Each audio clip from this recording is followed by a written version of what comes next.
Салам достор, каналыма кош келиңиздер. Бул жолу менин бир катталуучум капкейкинин видео рецептин тартып көргөзүңүзчү деп суранган экен. Дал ошол суранычты кабыл алып, капкейкинин рецептин тарттым. Видеонун аягына чейин мен менен бирге болуңуздар. Эң эле сонун десерт туулган күнгө, үйгө коноктор келгенде дасторконго койсоңуздар, дасторкондун көркүн ачат. Анда эмесе кеттик. Эң биринчи биз бөлмө температурасындагы сливочный май менен шекерибизди ушундай кылып аралаштырып, май агаргычакты миксерлеп алабыз. Майыңыздар сөзсүз түрдө бөлмө температурасында туруш керек, кыздар.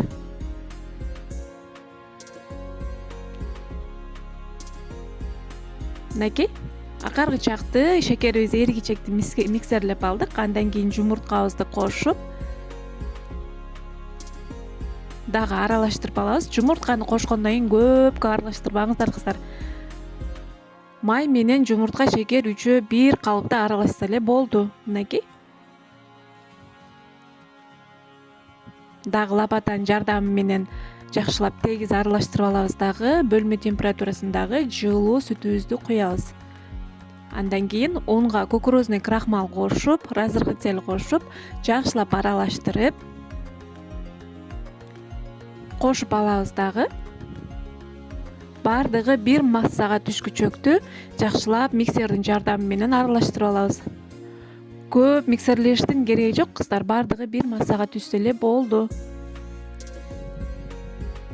Мынакей.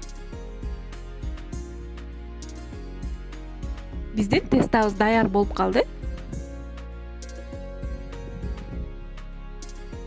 Дагы лапатанын жардамы менен ушундай кылып аралаштырып алабыз. Дагы кондитерный мешокко ушундай кылып салып алабыз. Жөн эле кашык менен куйсаңыздар деле болот.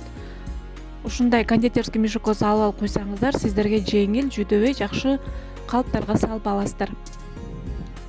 Андан кийин ушундай атайын капкейкиге арналган калыптарды кондитерский дүкөндөрдөн тапсаңыздар болот. Ушундай кылып алып алабыз. Дагы бардыгын жайып алып, тестабызды куюп баштайбыз. Тестаны өтө толтурбай, жарымынан куйсаңыздар болот. Мен да кичине көбүрөөктөн куйдум.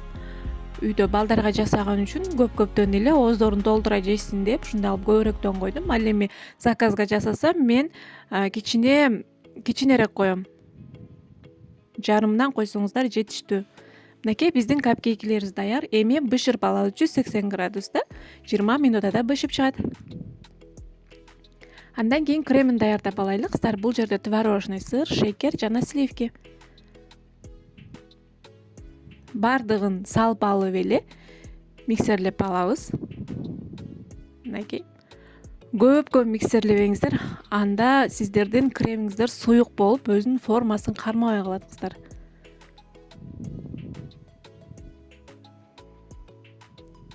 Мынакей, андан кийин ушундай насатканы кийгизип алабыз. Дагы кремибизди салып, ага чейин биздин капкейкилерибиз бышып, толуктай муздаш керек, кыздар. Мынакей, эми ушундай кылып, гүлдүн формасындай кылып, капкейкилердин үстүнө кремибизди жагып чыгабыз. Достор, каналыма каттала элек болсоңуздар, сөзсүз түрдө катталып алыңыздар. Алдыда да жакшы рецепттер менен бөлүшкөнгө аракет кылам. Кандайдыр бир сурооңуз болсо, кандайдыр бир сунушуңуз болсо, комментарийге калтырып кетсеңиз, мен сизге сөзсүз түрдө жооп берем. Андан кийин үстүн ушундай кылып кооздоп койсоңуздар болот. Менде посыпкалар бар эле, ошолор менен кооздоп койдум. Шоколад менен, клубника менен ар кандай кылып өзүңүздүн фантазияңызга жараша кооздоп алсаңыз болот. Мынакей, биздин капкейкилерибиз дайын. Эми дасторконго тарта берсеңиздер болот, кыздар. Көбүнчө жаш балдардын туулган күнүндө ушундай дасторкондун көркүн ачып турат. Көңүл бурганыңыздар үчүн чоң рахмат. Аман болуңуздар.